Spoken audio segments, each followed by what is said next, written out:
Hello बच्चा लोग, आप सब कैसे हैं? मस्त बढ़िया खा पी रहे हैं, एंजॉय कर रहे हैं लाइफ में।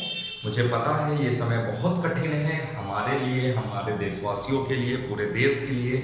हम लोग बहुत ही कठिन परिस्थिति से गुजर रहे हैं। तो बच्चा लोग घर पे रहें, मास्क पहने, लगातार हाथ धोते रहें और अपने स्वास्थ्य का ख्याल रखें ताकि हम अच्छे से पढ़ाई कर सकें। ठीक है बच्चा लोग, और मैं आप लोगों को पढ़ाने के लिए ऑनलाइन प्लेटफॉर्म पे आया हूँ ताकि आप लोग घर पे बैठ के पढ़ाई कर सकें। तो बच्चा लोग, हम लोग केमिस्ट्री में क्या कर रहे थे? हम लोग केमिस्ट्री में पढ़ रहे थे पराशरण दाब। मैंने लास्ट टाइम आपको केमिस्ट्री में पराशरण दाब पढ़ाया था और पराशरण बताया था, विसरण बताया था। बच्चा लोग, उसी के आगे हमारा टॉपिक है पराशरण दाब निर्धारण की बर्कले और हर्टले विधि। ठीक है बच्चा लोग, पराशरण दाब निर्धारण की बर्कले और हर्टले विधि। ये दो साइंटिस्ट थे, एक थे बर्कले और एक थे हर्टले। ये दो साइंटिस्ट थे और इन दो साइंटिस्टों ने मिलकर पराशरण दाब निकालने की विधि बताई थी। वो बच्चा लोग विधि क्या है वो मैं एक एक करके आपको बताता हूँ। पूरा आपके सामने एक फिगर बना हुआ है, ये पूरा फिगर मैं आपको एक्सप्लेन करूंगा एक एक करके। तो बच्चा लोग पूरी तरह कंसंट्रेट होकर इस वीडियो को देखेंगे और आपको अगर वीडियो अच्छा लगे, आपको टॉपिक समझ में आए तो आप जरूर वीडियो को लाइक करें, शेयर करें, सब्सक्राइब करें, बेल आइकन जरूर प्रेस कर दें ताकि आपको नए नए वीडियोस मिलते हैं। ठीक है बच्चा लोग, घर पर रहते हुए हम लोग पढ़ते हैं। तो पराशरण दाब की बर्कले और हर्टले विधि, मैंने आपके सामने एक स्ट्रक्चर बना रखा है। ये स्टील का पूरा पात्र होता है। ठीक है बच्चा लोग, इसमें हमें पराशरण दाब मुझे निकालना है। जैसे लास्ट टाइम मैंने पराशरण दाब आपको बताया था कि अगर विलयन को और विलायक को अर्धपारगम झिल्ली द्वारा पृथक करके रखा जाए तो विलायक के कण विलयन की तरफ जाने लगते हैं और यही क्रिया पराशरण कहलाती है। और इस क्रिया को रोकने के लिए हम विलयन पे दाब डालते हैं जिससे कि विलायक के कण विलयन की तरफ ना जा पाए। तो वो न्यूनतम दाब जिससे कि पराशरण की क्रिया ना हो। पराशरण की क्रिया आप ये समझ लें, पराशरण की क्रिया को रोकने के लिए विलयन पे जो बाहरी दाब डाला जाता है उसी को हम लोग क्या बोलते हैं? पराशरण दाब। तो बर्कले हर्टले ने ये अपना इंस्ट्रूमेंट तैयार किया था पूरा पराशरण दाब निकालने का। बच्चा लोग है क्या इसमें? सबसे पहले इन्होंने एक स्टील का पात्र लिया, इसमें बीच में ये आप देख पा रहे हैं बच्चा लोग, ऊपर इन्होंने विलयन भर रखा है जैसे शरबत, नीचे विलयन भर रखा है जैसे शरबत। और बच्चा लोग आप ये देख पा रहे हैं कि ये जो हमने गैस किया है ये अर्धपारगम्य झिल्ली है ये। तो इसके बीच में जो ये भरा हुआ है ये है जल यानी विलायक। तो ये विलयन है, ये विलयन है, ये विलायक है। तो हमने ऊपर शरबत भर रखा है, नीचे शरबत भर रखा है और बीच में ये अर्धपारगम झिल्ली के बीच में मैंने जल यानी विलायक को भर रखा है। बच्चा लोग समझ पा रहे हो सभी लोग? अब बच्चा लोग हम लोग क्या करते हैं, यहाँ पर मैंने एक पिस्टन लगा रखा है और एक दाब गेज लगा रखा है। दाब गेज का काम होता है दाब को मापना, इसलिए मैंने दाब गेज लगा रखा है। इधर एक केस नली लगी हुई है और इधर मैंने एक बीकर जैसा इंस्ट्रूमेंट लगा रखा है। ठीक है बच्चा लोग, अब देखो हम लोग करते हैं। मैंने ऊपर शरबत भर दिया, नीचे शरबत भर दिया, बीच में पानी भर दिया, यानी विलयन विलायक तो बीच में है। तो विलायक को भरेंगे कैसे? तो यहाँ से हम डालेंगे, यहाँ पे आप जैसे डालते हैं नल में टोटी जैसे होती है वैसे यहाँ पर टोटी जैसी लगी होती है, इसको खोलेंगे तो जल यानी विलायक यहाँ से यहाँ पे भरेगा और यहाँ पूरा जब भर जाएगा तो फिर यहाँ पे केसली में भरने लगेगा। ठीक है बच्चा लोग, तो यहाँ से हम लोग विलायक डालेंगे और विलायक यहाँ पे भरेगा, उसके बाद केसली में यहाँ से उठेगा। मैं ये जानना चाहता हूँ कि पराशरण दाब क्या है यहाँ पे जो विलयन भरा गया। तो मैंने क्या बोला, विलयन का पराशरण दाब वो न्यूनतम बाहरी दाब होता है जो विलयन पे डाला जाता है जिससे कि पराशरण की क्रिया ना हो। लेकिन जैसे ये बच्चा लोग अर्धपारगम्य झिल्ली है, नीचे भी अर्धपारगम्य झिल्ली है, ऊपर भी अर्धपारगम्य झिल्ली है।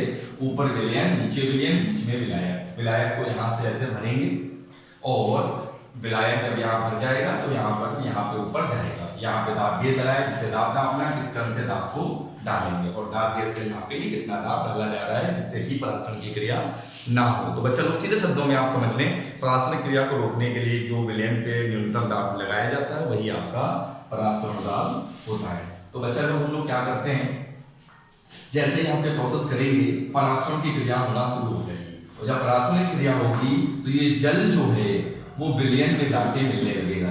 पराशरण का मतलब क्या होता है? विलायक के कण, क्योंकि अर्धपारगम झिल्ली में आपको याद दिला दूं, अर्धपारगम्य झिल्ली वो झिल्ली होती है जिसमें से विलायक के कण तो जा सकते हैं, लेकिन विलेय के कण उससे पार नहीं जा सकते, है ना बच्चा लोग, समझ आ रहा है। तो ये जल है, ये शरबत है, ये शरबत है, तो जल से विलायक के कण जो हैं, यानी जल विलायक ही होता है, इससे कण, इसके कण जो हैं ये अर्धपारगम्य झिल्ली में से होकर विलयन में जाना शुरू कर देंगे। और जब जल, यहाँ पे मैंने बंद कर रखा है, ये यहाँ पे मैंने बोतल बंद कर रखी, यानी अब ऊपर से पानी नीचे नहीं आएगा, ठीक है। तो जब परासरण होने लगेगा तो जल ऊपर जाएगा, नीचे जाएगा, तो यहाँ पे बच्चा लोग क्या होगा, इसकी सतह नीचे गिरने लगेगी। तो जब पानी इधर जाने लगे, जब जल अर्धपारगम्य झिल्ली में से विलयन की तरफ जाने लगेगा, शरबत की तरफ जाने लगेगा विलायक, तो अब पानी इधर से आ नहीं सकता, बंद कर रखा है मैंने, टोटी बंद कर रखी है, ठीक है। तो यहाँ से पानी का सतह, जब पानी ऊपर जाएगा नीचे जाएगा, तो पानी की सतह यहाँ पर बच्चा लोग क्या होने लगेगी, पहले पानी यहाँ तक था, अब बच्चा लोग पानी की सतह धीरे धीरे धीरे धीरे धीरे धीरे गिरने लगेगी, क्योंकि जो पानी था वो यहाँ से मैंने डालना बंद कर दिया है, यहाँ से मैंने टोटी भी बंद कर दी अपनी, और यहाँ से पानी जो भरा है ये अब पानी परासरण के द्वारा विलयन में ऊपर और नीचे जा रहा है, ठीक है बच्चा लोग। अब जब पानी यहाँ से जाए ऊपर नीचे, जो विलायक है विलयन की तरफ गति करेगा, तो यहाँ पर पानी कम होने लगेगा, जब जल यहाँ कम होने लगेगा, वाटर यहाँ कम होने लगेगा, तो यहाँ पे सतह गिरने लगेगी, गिरते गिरते मान लो यहाँ तक आके मैंने मान लिया। अब हम क्या करेंगे, इस परासरण की क्रिया को रोकेंगे। परासरण क्रिया को रोकने के लिए हमें विलयन पे दाब डालना पड़ेगा। तो ये हमारा ऊपर भरा हुआ है विलयन, यहाँ पे मैंने लगा रखा है पिस्टन। अब पिस्टन से हम क्या करेंगे, यहाँ से ऊपर से प्रेशर डालेंगे, यहाँ से प्रेशर डालेंगे, यहाँ से जब दाब डालेंगे तो आयतन इतना ही, जब दाब डालेंगे तो विलय के कण तो जा नहीं सकते अर्धपारगम्य झिल्ली से, तो ये जो विलयन में विलायक है, यानी शरबत में जो पानी है वो अर्धपारगम्य झिल्ली में से होकर जल में पानी की तरफ जाने लगेगा, यानी यहाँ से ऐसे गति करके इधर की तरफ जाएगा, ऐसे इस तरीके से। जब यहाँ से हम दाब डालेंगे तो यहाँ से जो विलायक के कण हैं वो विलायक की तरफ जाने लगेंगे, लेकिन ये अपने आप नहीं जाएगा, चलो दोनों में अंतर है। विलायक के कण अर्धपारगम्य झिल्ली में से विलयन में अपने आप जाते हैं स्वतः प्राकृतिक रूप से, लेकिन विलायक से विलयन से विलायक के कण विलायक की तरफ तब जाते हैं जब आप विलयन पे दाब डालते हैं। तो हम यहाँ पे दाब डालना शुरू करेंगे, तो इसके विलायक के कण जो हैं वो विलायक में आने लगेंगे, यहाँ से यहाँ पर जल से, इससे जल, शरबत से जल निकल के जल में मिलता जाएगा, और यहाँ पे इसकी सतह क्या होती जाएगी बच्चा लोग, बढ़ती जाएगी, इसकी सतह बढ़ती जाएगी। और जैसे ही सतह पहली वाली अवस्था में आ जाए हम दाब डालना बंद कर देंगे। फिर से रिपीट करता हूँ बच्चा लोग कि यहाँ से आप दाब डालते जाएंगे, दाब बढ़ाते जाएंगे, इससे जल निकल के इसमें जाता जाएगा। यहाँ पे ये टोटी आपने बंद कर रखी है, तो जब जल इससे इसमें जाएगा तो यहाँ सतह इसमें जल की बढ़ेगी, जल की सतह गिर के परासरण की वजह से यहाँ पर ये A पॉइंट है, ये B पॉइंट है। पहले सतह A पॉइंट पर थी, जब परासरण की क्रिया हुई, जब विलयन की तरफ गया विलायक, तो A से गिरकर सतह जो थी पानी की वो B पे आ गई थी, लेकिन हमने विलयन पे दाब डाला। तो जब बच्चा लोग विलयन पे दाब डालेंगे तो दाब डालने से क्या होगा, विलायक के जो कण हैं वो विलायक की तरफ जाने लगेंगे, तो यहाँ पे जल का स्तर बढ़ने लगेगा। तो जब जल बढ़ेगा आयतन जल का, तो जल का स्तर भी यहाँ पर बढ़ने लगेगा, धीरे धीरे बढ़ता जाएगा, हम दाब बढ़ाते जाएंगे, बढ़ता जाएगा, और जिस समय प्रारंभिक वाली स्थिति में हमारा स्तर आ जाएगा पानी का कि इस नदी में दाब डालना बंद कर देंगे, और उस समय हम दाब गेज में दाब को पढ़ लेंगे। तो जो दाब गेज में उस समय दाब आएगा बच्चा लोग, वही यहाँ पर भरे गए विलयन का परासरण दाब होगा। जैसे अगर हमने यहाँ शरबत भर रखा है तो इतना दाब डाला, इतना दाब मैंने डाला कि यहाँ पर स्तर प्रारंभिक अवस्था में पहुंच जाए, वो न्यूनतम दाब, जिससे कि जो स्तर पहले था क्या चलिए वही स्तर पे पानी पहुंच जाए विलयन का, वो न्यूनतम दाब विलयन पे डालने पे, जिससे कि स्तर B से, फिर हम पहले A पर थे, परासरण हुआ, B पर पहुंचे, फिर हमने दाब डाला विलयन पे, फिर हम A पर पहुंचे। तो जब A पे पहुंच जाएंगे, जितना दाब डालने पर हम A पर पहुंच जाएंगे, वही यहाँ पर भरेगा विलयन का परासरण दाब हो जाएगा बच्चा लोग। तो क्या बच्चा लोग सभी को परासरण दाब निर्धारण की बर्कले और हार्टले विधि समझ आ गई? बिल्कुल आसान है, आसान शब्दों में मैंने आपको बताने की कोशिश की है, सभी बच्चों को ये समझ आया होगा। तो बच्चा लोग हम लोगों ने ये समझ लिया बर्कले और हार्टले। अब हम लोग बच्चा लोग देखते हैं कुछ रूल्स हैं उनको समझ लेते हैं बच्चा लोग, कुछ रूल्स हैं उनको भी समझ लेते हैं। तो बायर वांट हाफ नियम या फिर चार्ल्स वांट हाफ नियम, ये है क्या?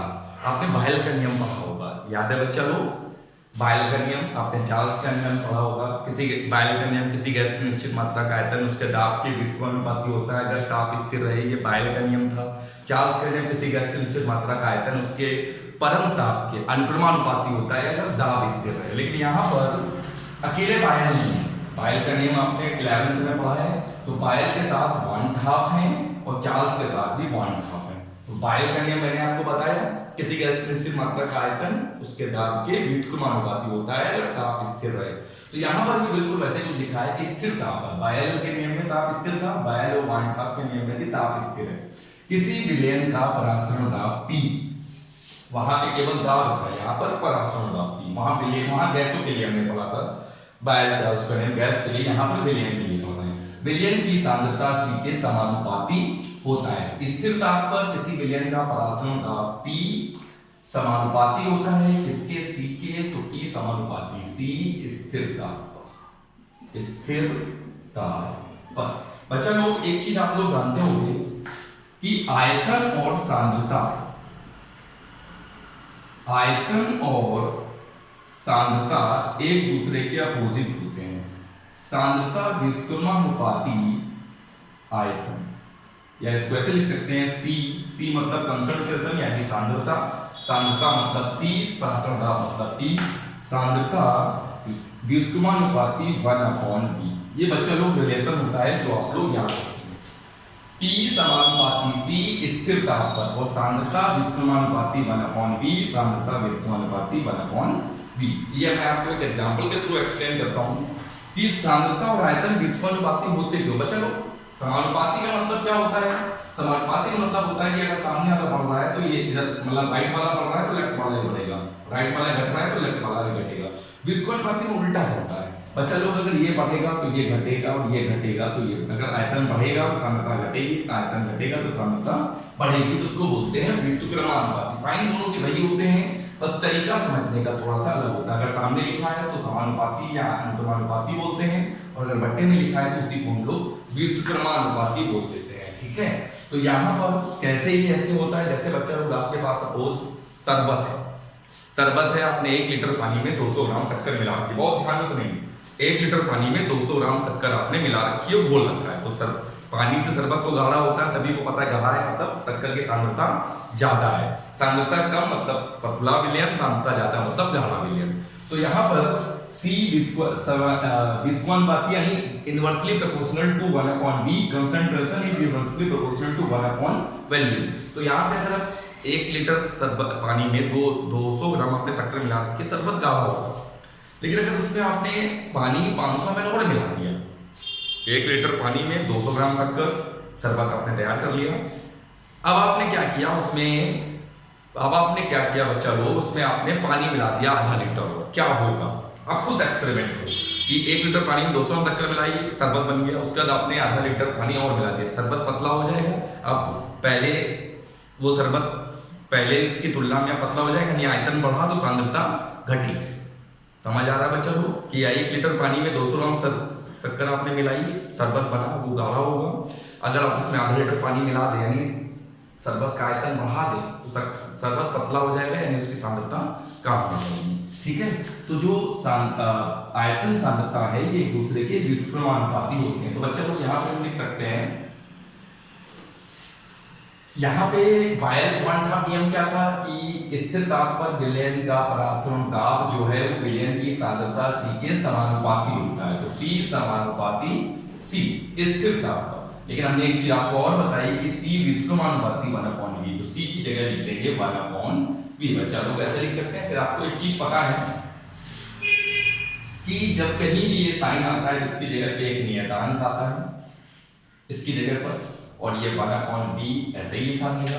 तो P ये साइन हटाएंगे तो जब भी ये समानुपाती और व्युत्क्रमानुपाती का साइन हटता है तो बराबर के साथ एक नियतांक आता है और साथ में V रहता है। ठीक है, तो यहाँ पर V आ जाएगा और यहाँ पे V इधर डिवाइड में इधर जाके मल्टीप्लाई हो जाएगा, तो ये हो जाएगा PV PV is equals to K।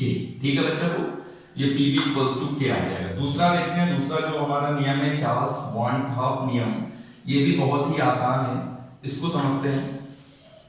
तो इसमें क्या बोला गया है कि स्थिर सांद्रता पर किसी विलयन का परासरण दाब P परम दाब T के समानुपाती होता है। स्थिर सांद्रता पर किसी विलयन का परासरण दाब P,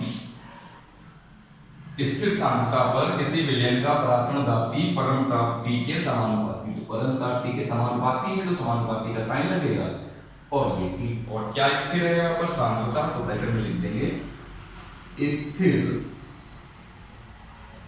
सांद्रता, स्थिर सांद्रता।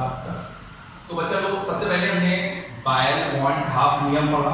तो हमने बोला कि स्थिर ताप पर विलयन का परासरण दाब, विलयन का परासरण दाब विलयन की सांद्रता C के समानुपाती होता है। समानुपाती कर दिया, फिर बच्चा लोग मैंने आपको ये समझाया, आपको समझ आ गया होगा। आयतन बढ़ेगा तो सांद्रता घटेगी, जैसे विलयन शरबत गाढ़ा था पतला हो जाएगा, मेरी सांद्रता कम हो जाएगी। तो C की जगह मैंने 1/D लिख दिया। फिर ये समानुपाती का साइन लगता है तो बराबर के साथ एक नियतांक आता है, नीचे भी PV बराबर K। यहाँ पे बच्चा लोग क्या चार्ल्स, अब चार्ल्स है तो चार्ल्स और वॉन हॉफ नियम, चार्ल्स और वॉन हॉफ दोनों ने मिलकर क्या नियम बताया कि P समानुपाती T, यानी स्थिर सांद्रता पर किसी विलयन का परासरण दाब, किसी विलयन का परासरण दाब परमताप T के समानुपाती होता है, परमताप T के समानुपाती होता है। तो P समानुपाती T स्थिर सांद्रता पर। ठीक है, अब यहाँ पे भी वही चीज होगी, क्या करेंगे, ये बच्चा लोग समझ आ गया होगा, मैं इसको हटा रहा हूं। अब यहाँ पर क्या करेंगे हम, यहाँ पे भी वही समानुपाती का साइन है, बराबर के साथ नियतांक आ जाएगा P इक्वल्स टू KT। आप चाहो तो KT लिख लो, या आपको ऐसा कुछ लग रहा हो पिछली बार के नियतांक हमने K लिया था तो यहाँ पे आप S लगा दो, कोई फर्क नहीं पड़ता, दोनों का मतलब वही है। आप सीधी से मतलब ये समझ ले, समानुपाती का साइन हटेगा, समानुपाती का साइन अगर हटेगा तो बराबर के साथ एक नियतांक आएगा। बस आप इतना समझ ले, समानुपाती का साइन हटेगा तो बराबर के साथ एक नियतांक आना है। वो नियतांक पिछली बार मैंने K लिया था, इस बार अलग दिखाने के लिए मैं K ले लेता हूँ। आप चाहें तो K ले लें, कोई फर्क नहीं। चलते हैं अगले नियम की तरफ हम, और जो हमारा अगला नियम है वो है तनु विलयनों का वॉन हाफ समीकरण।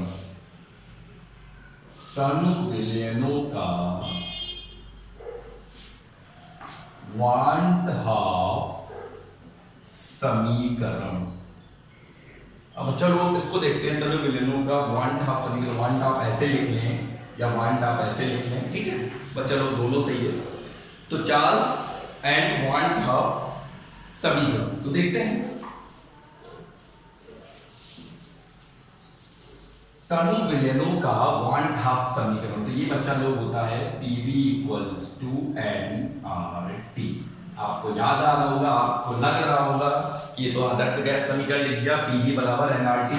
ये तो आदर्श गैस समीकरण होता है फिजिक्स में, आदर्श गैस समीकरण या केमिस्ट्री में, बिल्कुल सही है। आदर्श गैस समीकरण, तनु विलयनों का वॉन हाफ समीकरण और आदर्श गैस समीकरण बिल्कुल सेम टू सेम होते हैं, PV equals to nRT।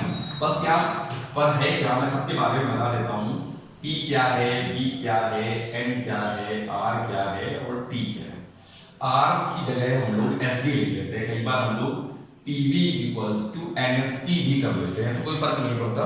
PV equals to nRT लिख लो या PV इक्वल्स टू NST लिख लो, NST भी चलेगा। P क्या है, आपका परासरण दाब है, जो हम लोग हमेशा वायुमंडल में लेंगे। किसमें लेंगे बेटा, एटमॉस्फेयर। बहुत इंपॉर्टेंट है मात्रक, मात्रक याद रखना, मोस्ट इंपॉर्टेंट, मात्रक नहीं भूलेंगे आप बिल्कुल भी। तो P जो है वो है परासरण दाब, जो कि होगा वायुमंडल में। V है विलयन का आयतन, विलयन का आयतन, जो कि आप हमेशा लेंगे लीटर में। मात्रक जरूर याद रखें, दाब के मात्रक बहुत सारे होते हैं, पास्कल होता है, न्यूटन पर मीटर स्क्वायर होता है, ठीक है, वायुमंडल होता है, तो आप याद रखें। पारे के दाब से भी हम लोग दिखाते हैं। तो V है विलयन का आयतन लीटर में, N है विलय के मोलों की संख्या, विलय के मोलों की इसका कोई मात्रक है आर या बच्चा लोग हमने इसको बोला था एस भी लिख सकते हो। इसको हम लोग बोलते हैं विलयन स्थिरांक। क्या बोलेंगे? विलयन स्थिरांक। इसको हम लोग बोलेंगे विलयन स्थिरांक। ठीक है बच्चा लोग। और टी परमताप सभी लोग जानते हैं, परमताप जो कि होना चाहिए केल्विन में। तो बच्चा लोग समझ गए PV इक्वल्स टू nRT, जो कि आदर्श गैस समीकरण जैसा हमें लगता है, बिल्कुल सही भी है। आदर्श गैस समीकरण हमने पढ़ा है PV इक्वल्स टू nRT, और तनु विलयनों का 1/2 समीकरण भी होता है PV इक्वल्स टू nRT। अगर आपको ऐसा लगता है कि दोनों एक जैसे हैं, 1/2 समीकरण तनु विलयनों के लिए और आदर्श गैस समीकरण, तो हम थोड़ा सा चेंज कर देते हैं, PV इक्वल्स टू NST कर देते हैं, R की जगह S। सबका मतलब मैंने नीचे लिख दिया है। P को आप राशनदाब बोलेंगे, जो कि हमेशा वायुमंडल में लिया जाएगा। V को आप विलयन का आयतन बोलेंगे, जो कि लीटर में होगा। N विलय के मोल होंगे, हमेशा विलायक के मोल नहीं होंगे।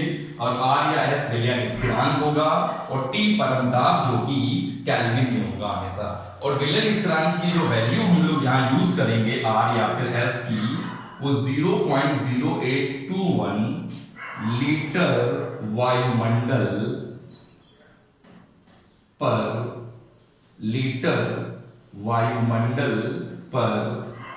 मोल केल्विन।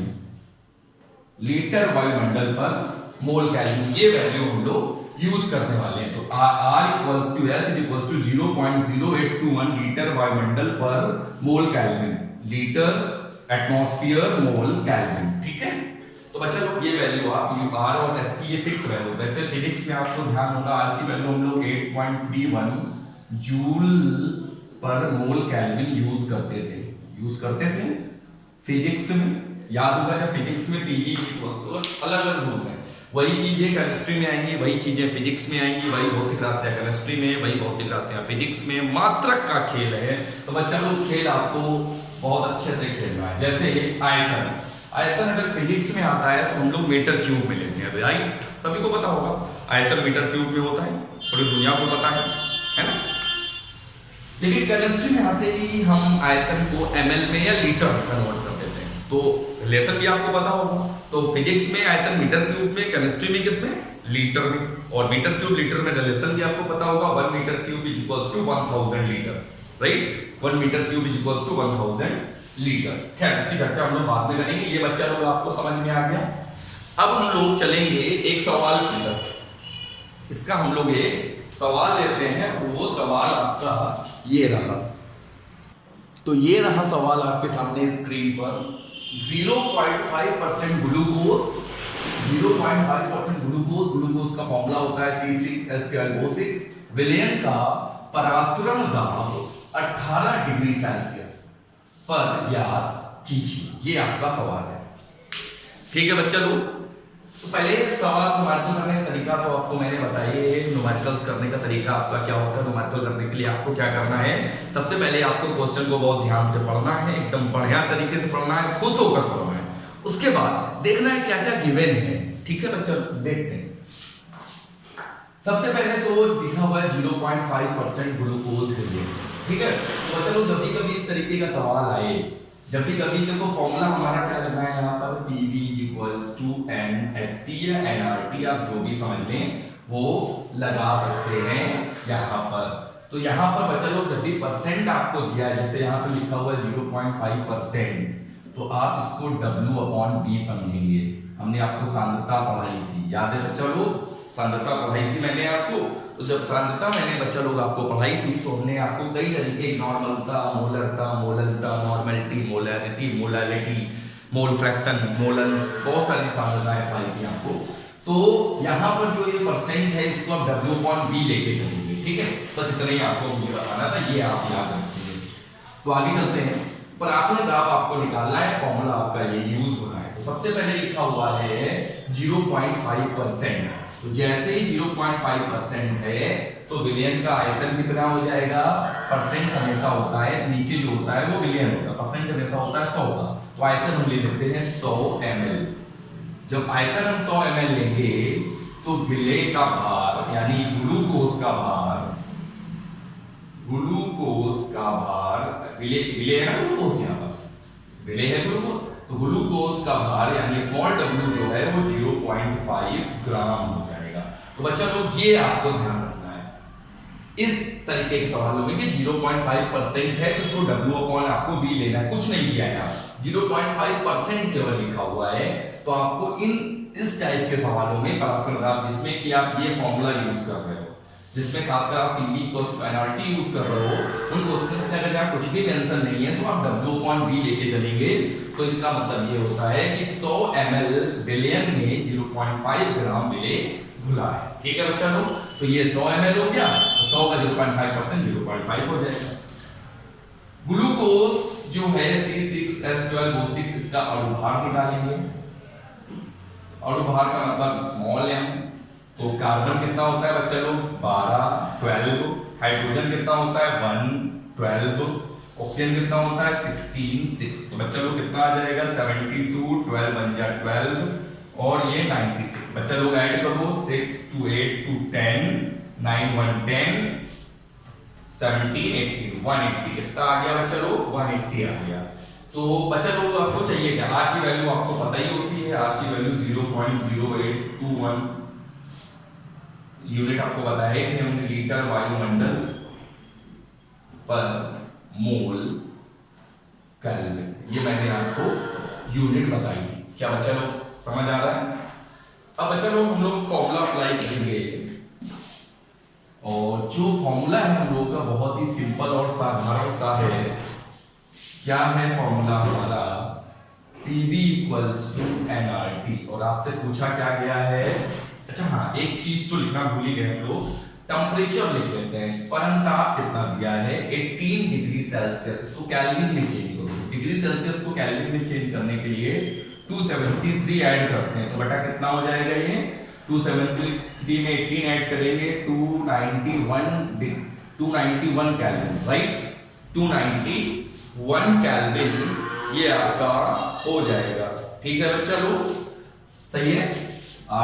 273 8 3 11 7 1 8 1 9 और 291 केल्विन। तो टेम्परेचर आपका हो गया, या जो हो गया आपका वो 18 डिग्री सेल्सियस को केल्विन में चेंज करेंगे 291 केल्विन निकल के आएगा। अब हम लोग लगाएंगे PV = NRT।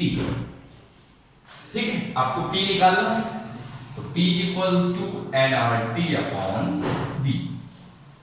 अब बच्चा लोगों को क्या करेंगे, सारी वैल्यूज पुट अप करेंगे। ठीक है, तो P = N होता है ग्राम, मोल होता है किसी भी चीज के मोलों की संख्या का मतलब क्या होता है, विलेय का ग्राम में भार बट्टे विलेय का अणुभार। तो small w upon small m RT upon V। अब बच्चा लोग आप इसमें वैल्यू पुट अप कर दें, तो हमने PV = NRT लिखा, P हमें आइडेंटिफाई करना था, पराश्रय दाब मुझे आइडेंटिफाई करना था, तो पराश्रय दाब को मैंने एक तरफ जिसकी वैल्यू मुझे निकालनी होती है पहले फॉर्मूला लिखते हैं, पहले तो क्वेश्चन पढ़ते हैं, जो गिवन है वो लिखते हैं, फिर फॉर्मूला लिखते हैं, क्योंकि जो लिखा है उससे हमें समझ आ जाता है कौन सा फॉर्मूला यूज होना है। उसके बाद हम लोग P आइडेंटिफाई करना है, तो P को एक तरफ कर देते हैं, सारी चीजें एक तरफ, उसके बाद वैल्यू पहले कर सकते हैं, वैल्यू कोई प्रॉब्लम नहीं, मैथमेटिकल कैलकुलेशन है, आप ये कर लेंगे। केमिस्ट्री यहीं तक थी, इसके बाद तो सिर्फ वैल्यू रखेंगे। तो n small w upon small m into RT upon V। अब वैल्यू बेटा रख दो बच्चा लोग, वैल्यू पुट अप करो, तो P = स्मॉल w कितना है, स्मॉल w बच्चा लोग है 0.5 into small w, capital R कितना है 0.0821 into T 291 upon small m 180 into capital B 100 ml, हमने बताया था लीटर में होना चाहिए, तो ml को लीटर में चेंज करो, 1000 से डिवाइड कर दोगे तो 0.1। ये बच्चा लोग आपका कैलकुलेशन आ गया। P = 0.5 into 0.0821 into 291 upon 180 into 0.1। बच्चा लोग जब आप इस पूरी कैलकुलेशन को सॉल्व करोगे तो बच्चा लोग आपका निकल के जो P आएगा वो बच्चा लोग आएगा 0.66 वायुमंडल 0.66 0.66 वायुमंडल। अब बच्चा लोग ये जो P की वैल्यू मैंने आपको बताई है 0.66 वायुमंडल, आप लोग इस कैलकुलेशन को करेंगे। अब ये तो कर लेंगे सभी लोग, मल्टीप्लाई डिवाइड करना है। आप लोग इसको कैलकुलेट करें और कैलकुलेट करके आप लोग कमेंट करें कितने लोगों का आंसर 0.66, या जरूरी नहीं है कि आपका 0.66 ही आए, 0.66, 0.654, 0.678 ऐसा भी आ सकता है। तो आपका जो रियल में आंसर है, आप अपनी मैथमेटिकल कैलकुलेटर यूज नहीं करेंगे, आप पेन और कॉपी उठा के इस सबका मल्टीप्लाई करेंगे, ये मल्टीप्लाई करेंगे, डिवाइड करेंगे, और बच्चा लोग आप कमेंट करके बताएंगे किनका आंसर क्या क्या रियल आंसर जो आपका आ रहा है वो आप कमेंट में लिखेंगे, और देखें कितने लोगों का आंसर इसके आसपास आ रहा है, ठीक है, या एग्जैक्ट इतना ही आ रहा है, जरूर करेंगे। एक क्वेश्चन मैं आपको करने के लिए देता हूं जो आप लोग करेंगे और उसका आंसर मुझे कमेंट बॉक्स में भेजेंगे। तो बच्चा लोग ये क्वेश्चन रहा आपकी स्क्रीन पे, आप इसको देखें क्या लिखा हुआ है। सुक्रोज, आप इसके लिए जाए, सुक्रोज कई तरीके से लिखा जाता है, ठीक है।